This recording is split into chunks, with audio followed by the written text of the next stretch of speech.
זה לא נגמר. זה רק התחיל.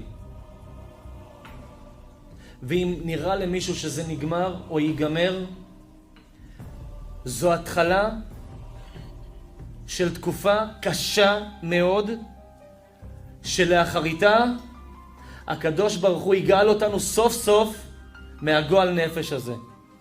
אם תהיה הפסקת אש קבועה, צריך להעיף לעזאזל את כל הממשלה הזו. אנשים פה מסרו את הילדים שלהם כצאן לטבח. אנשים פה שחררו את הילדים כדי לנצח, כדי שאיום יותר לא יהיה קיים עליהם במדינת ישראל. אם הם שלחו את הילדים שלהם שלא יחזרו הביתה, אם הם שלחו את החיילים האלה לחיני חינם, אז המדינה הזאת פשטה רגל כבר מזמן. מלא במוסר, בערכים, ביהדות, המדינה הזאת מיץ של השפעה. כי הרי פה ללמד שאבא ואבא שווה משפחה מותר, אבל להגיד שאבא ואמא שווה אלוקים אסור. פה להראות להם סרטים זנותיים, מיניים, אלימים מותר, אבל חס ושלום הקרנה של יהדות בבית ספר חולני, חילוני, אסור. פה לשים בבית ספר חילוני מחוצה לו דוכן תפילין אסור, אבל דוכן של מיסיונריות שישו הוא המשיח מותר.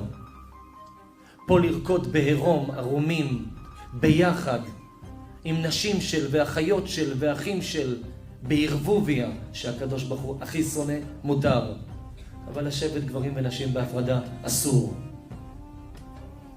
מדינה הפך היהדות זו מדינת ישראל. עכשיו יש למדינה הזו הזדמנות פז להחזיר אותנו לימים של יהדות. שתדעו לכם, אנחנו בימי יהדות גדולים מאוד. לא רצו פה תפילין, אבל בכל עזה יש הנחת תפילין. לא רצו פה סוכות, והיום בכל רחוב יש סוכת אבלים. לא רצו פה הפרדה, וחמאס הפרידו את הגדר ופירקו אותה בלי בעיה.